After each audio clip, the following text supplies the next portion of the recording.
Antes de que un ejército invada un país, alguien tiene que escribir primero por qué esa invasión es legal.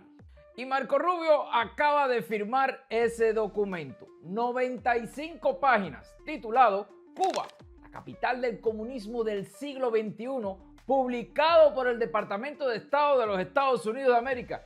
Dentro de esas páginas no hay solo líneas de opinión, hay evidencias, nombres, fechas, operaciones documentadas durante más de 60 años.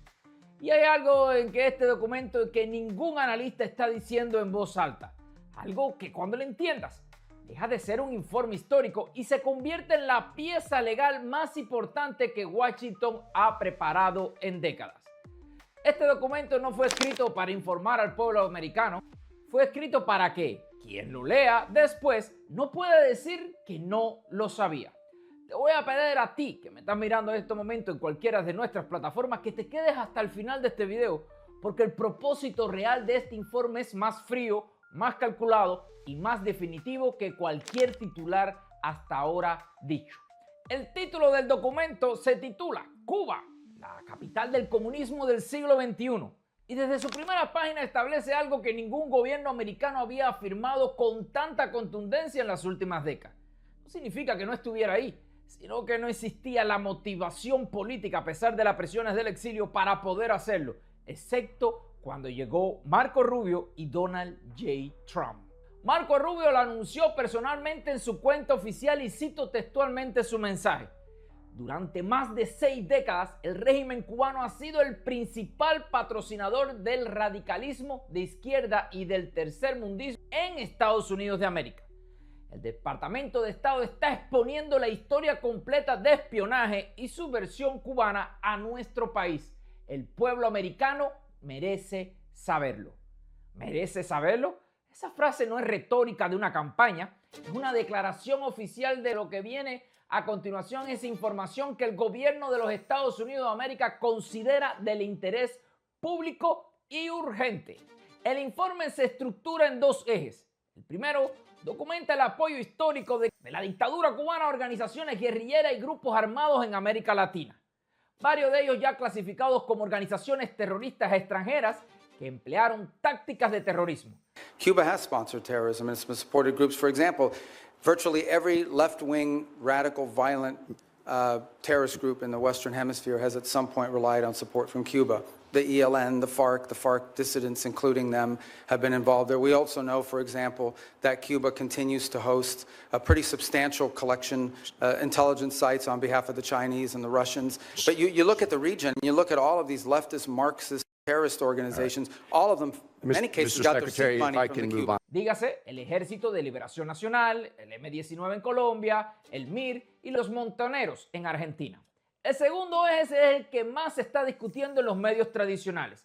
Documenta cómo en la última década esa estrategia evolucionó hacia el apoyo y la coordinación con organizaciones de izquierda radical y movimientos de activistas políticas dentro del propio Estados Unidos de América. 2 ejes para demostrar que la dictadura cubana no es solamente un peligro para los Estados Unidos de América, sino es un peligro para América Latina y, por supuesto, para el mundo entero. Y el informe recuerda uno de los casos de espionaje más emblemáticos atribuidos a la inteligencia cubana. Ellos tienen inteligencia para eso, pero no para la economía. Ana Belén Montes, conocida como la reina de Cuba en el Pentágono, analista principal sobre Cuba en la Agencia de Inteligencia de Defensa, reclutada por la inteligencia cubana en 1984. Imagínense, yo tenía 1 año cuando todo eso ocurrió. Se le acusa de haber revelado la ubicación de una base militar secreta de Estados Unidos en El Salvador, de haber entregado las identidades de 4 oficiales encubiertos y de haber revelado la existencia de un programa satelital multimillonario utilizado para espiar a Rusia, China e Irán.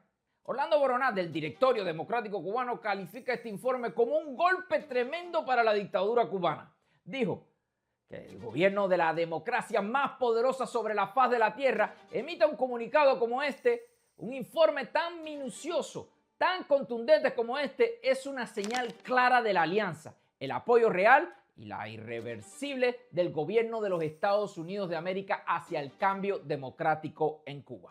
Ahora déjame hacer una pausa aquí en estos momentos. Si estás viendo esto y no estás suscrito, este es el momento. Activa la campanita porque lo que viene ahora es la parte del informe que menos se ha discutido públicamente. Y es exactamente la parte que revela cuál es el verdadero objetivo detrás de esta publicación. Así que recordarte que más del 90% de las personas que miran nuestro contenido no están suscritos. Recordarles que es totalmente gratis y anónimo y nos ayuda muchísimo a seguir este tipo de investigación en contra de la dictadura cubana y en contra de todas las dictaduras alrededor del mundo. Así que dicho todo esto, continuamos con nuestro video. Y este informe no apareció en el vacío. Llega luego de una secuencia de acciones que el Departamento de Estado ha ejecutado con precisión quirúrgica durante los últimos 3 meses. Sanciones contra Gaesa en mayo, sanciones contra Minin en mayo, sanciones contra Cupé en junio y ahora en julio un informe de 95 páginas que documenta décadas de operaciones cubanas contra la seguridad nacional de los Estados Unidos de América. Cada pieza colocada en el momento exacto en que la anterior terminaba de generar efecto. Y esa pregunta tiene una respuesta que pocos analistas se atreven a decir con claridad y es la siguiente. Cuando un gobierno se prepara para ejecutar una acción militar contra otro estado, en este caso una dictadura, necesita algo más que la capacidad de hacerlo. Necesita la justificación legal e histórica que le permite defender esa acción ante organismos internacionales, ante el Congreso propio y ante la opinión pública mundial. Y este tipo de documento tiene precedentes antes de cada intervención militar significativa de los Estados Unidos de América en las últimas décadas. Por ejemplo, hubo un informe oficial que documentó con meses de antelación las razones legales y las de seguridad nacional que sustentaban la acción como una coincidencia, como parte del proceso. Ahora bien, la lectura más común sobre este informe es que se trata simplemente de otra pieza de presión diplomática. Un documento más en la guerra de declaraciones entre Washington y La Habana, algo que se suma a las sanciones, pero que no cambia sustancialmente el tablero. Y esa lectura es la más cómoda, y es exactamente lo que minimiza lo que realmente está ocurriendo. Porque este informe no está dirigido principalmente al régimen cubano, no, ya ellos lo saben. Este informe no está dirigido a la comunidad cubana, nosotros lo sabemos. No, este informe está dirigido a cada gobierno del mundo que eventualmente tendrá que pronunciarse sobre una acción militar americana en el Caribe. Está dirigido a las organizaciones de las Naciones Unidas, a la Unión Europea, a cada organismo multilateral que en el pasado ha condenado automáticamente cualquier intervención de Washington en Latinoamérica. El objetivo no es convencer a Díaz-Canel de que ceda. El objetivo es que cuando llegue el momento de una acción militar ya exista un registro oficial extenso y meticulosamente documentado que explique por qué esa acción no es una agresión, sino una respuesta a 6 décadas de amenazas comprobadas contra la seguridad nacional de los Estados Unidos de América. Es la diferencia entre actuar y actuar con cobertura legal preparada de antemano. Y para eso tenemos al genio de Marco Rubio, que es el que está guiando todo este hilo. El informe no se limita a mencionar el pasado en términos generales. Detalla país por país cómo Cuba se convirtió en una pieza indispensable de casi todas las insurgencias revolucionarias notables y movimientos militantes de extrema izquierda en el hemisferio occidental y, por supuesto, mucho más allá. En el documento identifican con nombre a quienes, según Washington, trabaja hoy para blanquear la imagen del régimen dentro de los Estados Unidos de América. Como por ejemplo, Manolo de los Santos, director de People of Forum en New York, activista de origen dominicano. El informe afirma que tiene acceso directo a Miguel Díaz-Canel y que organiza agitaciones anti-régimen y propaganda pro-régimen en suelo estadounidenses. También menciona a Claudia de la Cruz, directora ejecutiva de Pastor for Peace. El informe asegura que coordina a la izquierda radical en Estados Unidos con la inteligencia cubana y que elude sanciones mediante caravanas de ayuda humanitaria que al final se quedan simple y llanamente en los almacenes de los militares de la dictadura de los Castro o en la casa de Miguel Díaz-Canel y todas estas personas. También menciona a Medea Benjamín, cofundadora de Códice PIN. Según el informe, vivió en Cuba entre 1979 y 1983.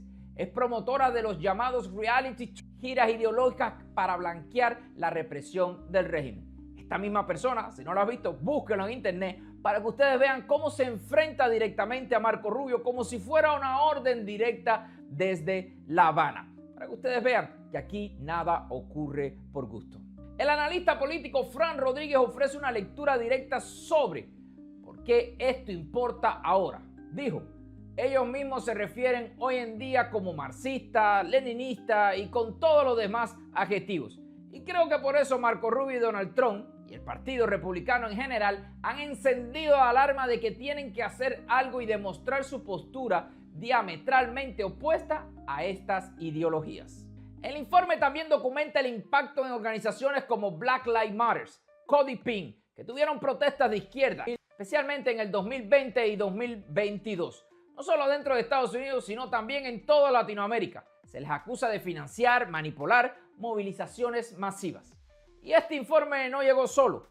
El 2 de junio del 2026, ante el Comité de Relaciones Exteriores del Senado, Rubio ya había acusado directamente al régimen cubano de financiar no solo a la extrema izquierda, sino a grupos terroristas colombianos como el ELN y disidencias de la FARC. Dijo textualmente, escuchen esto porque esto es importante, Cuba ha patrocinado el terrorismo.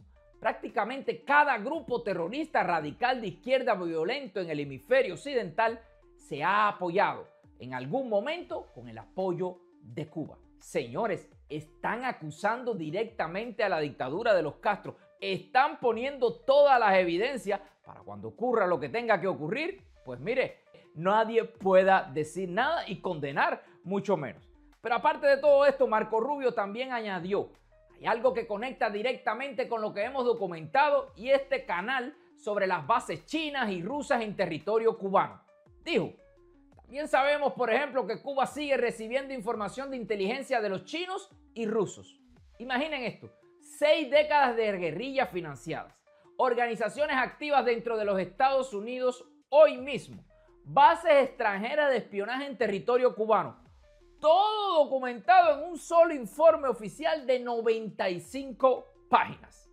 Cuando un gobierno, en este caso una dictadura, recibe una acusación de esta magnitud, normalmente responde con desmentidos, contraargumentos, con una ofensiva comunicacional que trata de contrarrestar el impacto. El régimen cubano hizo algo diferente. La respuesta más directa que el régimen ha dado no fue sobre el informe de los 95 páginas en sí, sino sobre las filtraciones militares que lo acompañaron en las mismas semanas. Bruno Rodríguez calificó la información de CBC News sobre los planes militares del Pentágono como una parte de campaña de tambores de guerra, fusionado con el portavoz no oficial del gobierno de los Estados Unidos de América. Pero sobre los nombres específicos, sobre Manolo dos Santos, sobre Claudia de la Cruz, sobre Medea Benjamín, sobre las acusaciones concretas de financiamiento a organizaciones dentro de los Estados Unidos de América, el régimen cubano no ofreció una respuesta directa, punto a punto, nada, no dijo prácticamente nada. Vaya, como decimos el buen cubano, el que calla, otorga. Ahora bien, la lectura habitual sobre este silencio que ha tenido la dictadura de los Castro y que el régimen decidió no dignificar el informe con una respuesta directa, tratándolo como una propaganda que no merece réplica formal. Pero hay algo que esa lectura no explica, y es que el régimen cubano durante 67 años jamás ha dejado sin respuesta una acusación de esta calibre, sin importar cuán infundada la considerara. Bruno Rodríguez respondió con dureza al reporte de CBC sobre planes militares en cuestión de horas. Respondió con dureza al informe del Departamento de Estado sobre Gaesa. Respondió con dureza con todas las sanciones, mintiendo o no mintiendo.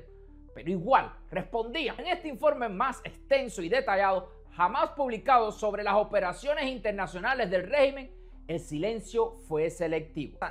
Se respondió a la amenaza militar, no se responde a la exposición de la red de influencia, porque sería un escándalo mucho más grande. Eso sugiere algo que ningún medio ha señalado todavía. El régimen cubano puede sobrevivir a lo que llamen una amenaza militar. Lo que no puede permitirse es que el mundo entero conozca con nombres y organizaciones específicas cómo opera su red de influencia dentro de los Estados Unidos de América. Porque desmentir eso punto a punto obligaría a confirmar o negar cada conexión. En cualquiera de las dos respuestas sería más dañina para la dictadura de los Castros. Mientras el informe de Rubio circulaba entre las agencias de inteligencia y los medios internacionales, Donald Trump ya había puesto una fecha límite sobre la mesa. Dijo a Fox News que Cuba va a pasar muchas cosas en los próximos, tal vez 2 meses, y que no sería difícil hacer con Cuba lo que hicieron en Venezuela. Esa declaración no llega sola.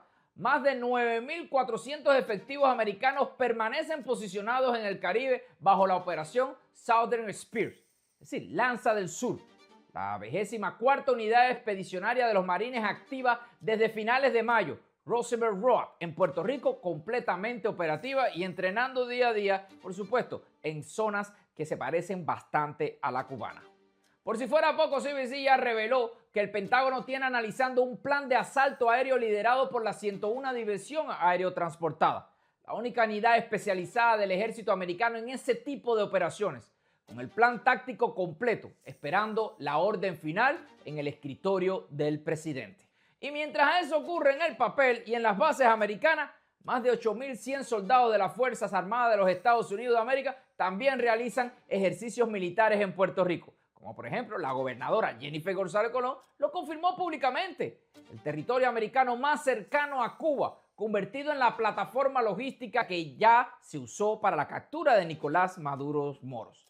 Un informe legal completo, un ejército entrenando a 90 millas de distancia y un presidente que puso una fecha límite en televisión nacional. Pero si tú le sumas a todo esto, la pregunta es ¿qué piensa el pueblo cubano dentro de la isla de Cuba? Hay un testimonio que ningún informe del Departamento de Estado puede igualar por su peso moral. El de un cubano que pasó 5 años en prisión por su arte, por su activismo, por representar al movimiento San Isidro. Luis Manuel Otero Alcántara, liberado y desterrado en Estados Unidos, contó en una entrevista exclusiva lo que vivió dentro de las prisiones cubanas, conversando con otros presos sobre la posibilidad de una intervención americana. Brother, al final eso lleva trabajo. Ahora mismo se está hablando de Estados Unidos, se está hablando de una intervención militar. Una intervención quirúrgica, que esa palabra me interesa mucho, porque también hay que definir lo que es intervención militar. La gente en su fantasía cree que van a llenar de bomba todo Cuba. Yo le digo, mira, imagínate nada más que una bomba de los americanos, yo me sentaba y lo explicaba, una bomba de los americanos, lanzarla, y esa gente sacaba en toda estadística, vale como $1 millón. Y yo, mira, todos nosotros unidos. Eso se lo estabas diciendo aquí.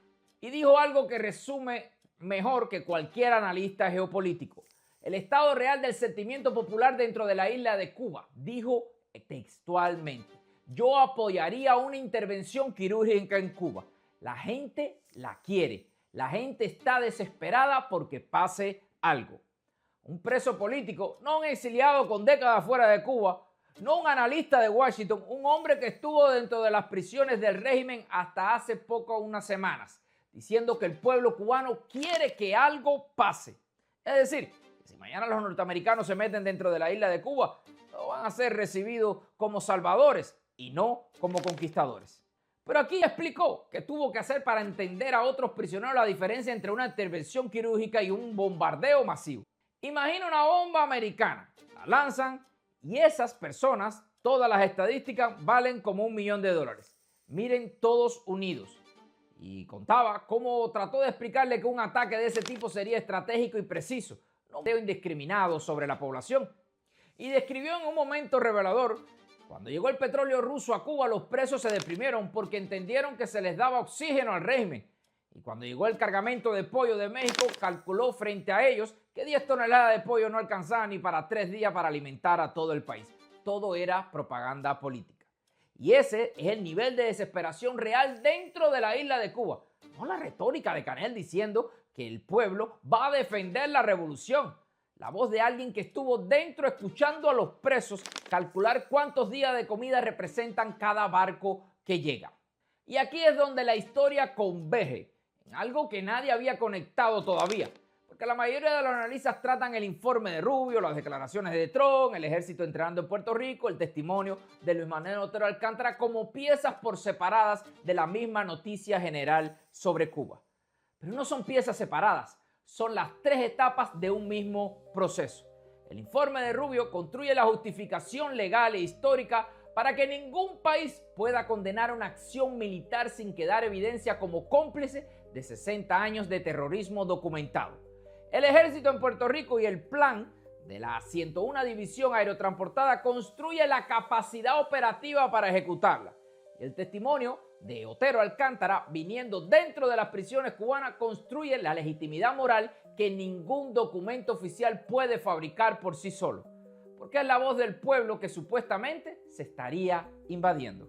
Legalidad, capacidad, legitimidad. Las tres piezas que cualquier gobierno necesita antes de actuar ya están sobre la mesa al mismo tiempo. Y eso, más que cualquier fecha específica que Trump diga, es la señal más clara de que el proceso ya no está en fase de preparación, sino que está en fase de ejecución. Amigo, quiero decirle algo que es bastante complicado de decir. Cuando empezamos a analizar este informe de 95 páginas, la pregunta parecía simple. ¿Qué dice el documento sobre la historia del régimen cubano? Pero la pregunta que realmente importa no es qué dice, es para qué se guarda. Y vamos a ver los factos. Sabemos que el Departamento de Estado publicó el informe más extenso jamás producido sobre las operaciones internacionales del régimen cubano, documentando 6 décadas de apoyo a guerrillas y una red de influencia activa hoy mismo dentro de los Estados Unidos de América. Eso es un hecho documentado. Vaya, como decimos en inglés, un fact check. Sabemos que el régimen cubano respondió con dureza a las filtraciones militares, pero guardó silencio selectivo ante las acusaciones específicas de las infiltraciones políticas. Eso es un fact check, es decir, un hecho documentado. Sabemos que Trump puso una fecha límite de 2 meses en televisión nacional. Veo que Cuba va a experimentar muchas cosas en los próximos 2 meses, pero no la veo como Venezuela. Venezuela tiene enormes cantidades de petróleo. Podríamos hacer lo mismo con Cuba. Obviamente no sería difícil para nosotros. Venezuela es mucho más grande que Cuba, pero Venezuela es la mina de oro. Mientras más de 9.400 efectivos americanos permanecen posicionados en el Caribe, el plan de las 101 divisiones aerotransportadas espera en el escritorio del presidente. Eso es un fact check. Sabemos también recientemente que Luis Manuel Otero Alcántara, un preso político liberado apenas unos días, dijo dentro de su propia experiencia dentro de las cárceles cubanas que el pueblo cubano quiere que algo pase. Eso también está documentado, no solamente por Luis Manuel Otero Alcántara, sino también por toda la información que recibimos nosotros dentro de la isla de Cuba. Es decir, que tenemos 4 fact check, es decir, 4 hechos documentados que juntos responden a la pregunta con la que empezó este video. Ese es lo que este informe realmente prepara.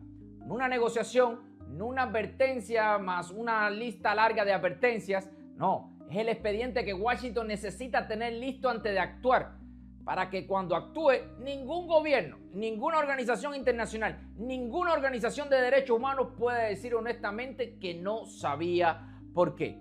Por eso les voy a pedir a todas las personas que nos están mirando aquí ahora mismo que compartan este video.